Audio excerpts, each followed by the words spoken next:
ஹரே கிருஷ்ணா. ஓம் நமோ பகவத்தே வாசுதேவாய. ஹரே கிருஷ்ணா. மகாபாரதம் ஆதி பருவம் பார்த்துட்ருக்கோம். அந்த பகாசுரனுக்கு யார் இரையாக போகிறது அப்படின்னு ஒவ்வொருத்தரும் அந்த குடும்பத் தலைவன், குடும்பத் தலைவி, பொண்ணு எல்லாருமே சொல்லிகிட்ருக்காங்க.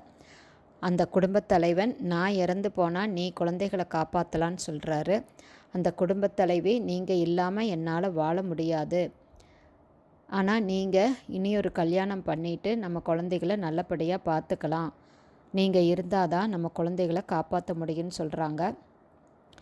இதையெல்லாமே குந்தி தேவி கேட்டுட்ருக்காங்க. கடைசியில் அவங்களுடைய மகள் சொல்லுது, நான் சொல்கிறத கொஞ்சம் கேளுங்க, தந்தையாகிய நீங்களும் இறந்து போக வேண்டாம்,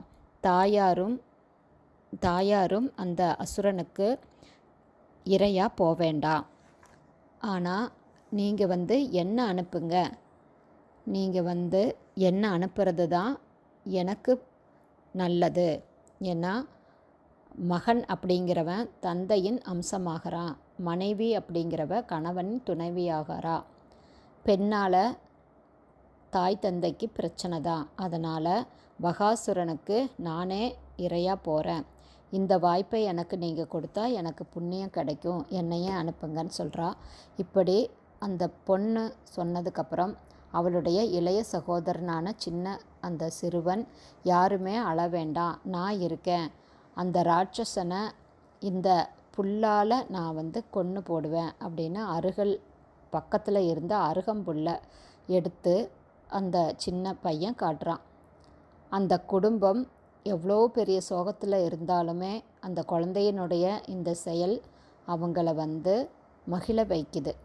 இத்தனையும் ஒட்டு கேட்டுக்கிட்டு இருந்த இந்த குந்தி தேவி குறுக்கிட்டு பேச இதுதான் சரியான தருணம் அப்படின்னு நினச்சி அவங்கள அணுகி எல்லா விவரங்களையும் விசாரித்து தெரிஞ்சுக்கிறாங்க.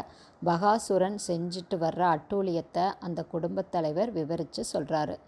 தினம் ஒருத்தர் அப்படின்னு அந்த ஊரில் உள்ள குடும்பத்தினர் பகாசுரனுக்கு ஒரு மனிதனை இரையாக அனுப்பி வருவதையும் சொல்கிறாரு. தங்களுடைய முறை இன்னைக்கு வந்ததையும் அவர் சொல்கிறாரு.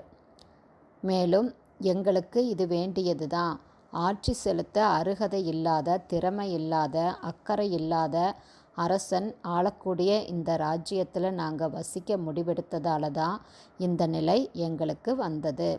ஒரு மனிதன் முதல்ல ஒரு நல்ல ராஜ்யத்தை தேர்ந்தெடுக்கணும், அதை அடுத்து நல்ல மனைவியை தேடிக்கணும், அதுக்கப்புறம் நல்ல செல்வத்தை தேடிக்கணும் அப்படின்னு நீதி நூல்கள் சொல்லுது.